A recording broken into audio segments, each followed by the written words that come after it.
Patience is a virtue, and you'll need a lot of it to make these caramelized onions, but I promise you it's worth it. Start by cutting 6 onions into thin slices. And if onions make you cry, I sincerely apologize for the tears you will shed in this step. After you've wiped away your tears, add about 3 tablespoons of olive oil to a large pot over medium heat. Next, add your onions and stir so they are all coated in the oil. Add a few pinches of salt and 2 bay leaves, plus any other extra seasoning you like. Then cook, stirring frequently until the onions start to turn translucent. At this point, turn the heat to the lowest setting, cover and cook for about 5 to 10 minutes. Give the onions a stir, then cover again and continue cooking in 5 to 10 minute intervals, stirring in between for about 1 to 1.5 hours.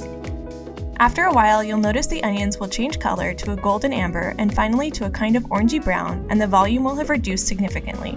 This is what you're looking for to get that deep, rich flavor that goes so well on a burger or pizza, or pretty much any savory dish. Check out one of these other great videos and subscribe for more amazing recipes.